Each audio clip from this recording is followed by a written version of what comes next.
tiens à vous saluer toutes et tous, je dirais en vos grades et hautes et nombreuses compétences et qualités. C'est un vrai bonheur de se retrouver ici en votre présence et en votre compagnie. D'une part parce que cela fait des mois et des mois que nous nous mobilisons pour faire en sorte que la francophonie parle d'une voix forte et soit fortement présente par ces 80 États et gouvernements à ce moment crucial, cette conférence sur le climat, cette conférence de haute lutte contre le réchauffement climatique, à la fois sur deux pôles, la lutte et tout ce qu'il faut mobiliser sur l'atténuation du réchauffement climatique pour que nous arrivions en bout de ligne avec un accord et des moyens déployés pour réduire ce réchauffement et en arriver aux 2 degrés centigrades.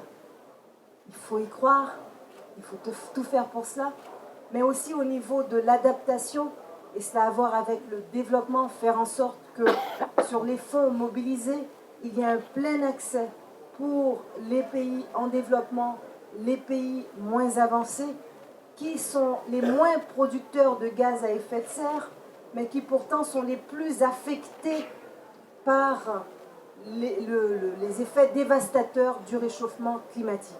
Et là, l'on parle de vie pour des populations, l'on parle de développement, l'on parle aussi d'énormément de souffrance, on parle aussi de sécurité, parce que dès lors que des terres ne produisent plus, dès lors qu'on n'a plus accès à l'eau, dès lors qu'on n'a pas de capacité énergétique, dès lors que l'on voit tout dépérir autour de soi, combien et par milliers se sentent forcés de partir pour aller chercher l'avenir ailleurs.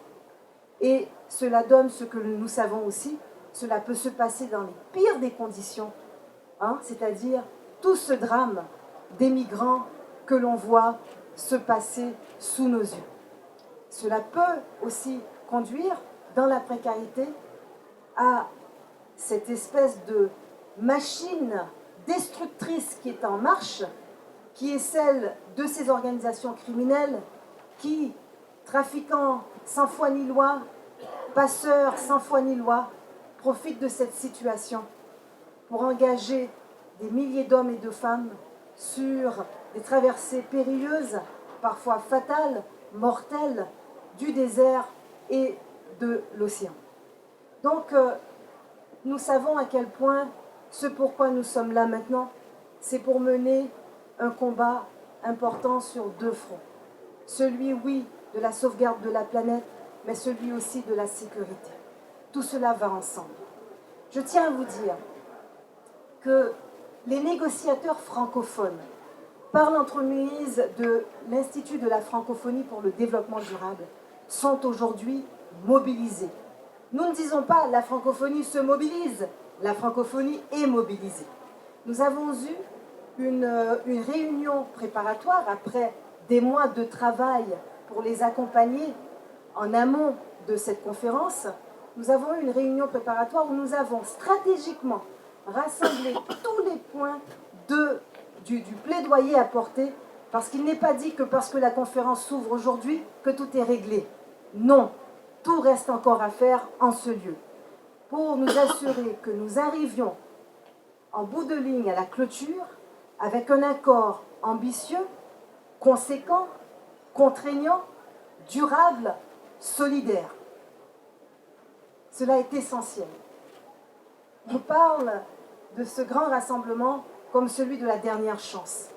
Espérons que tous ceux qui aujourd'hui, décideurs, mais aussi par la pression de la société civile, des jeunes, je vais parler de l'appel des jeunes qui a été formidable dans cette campagne J'ai à cœur ma planète, espérons que le mot se passe et que les décisions se prennent.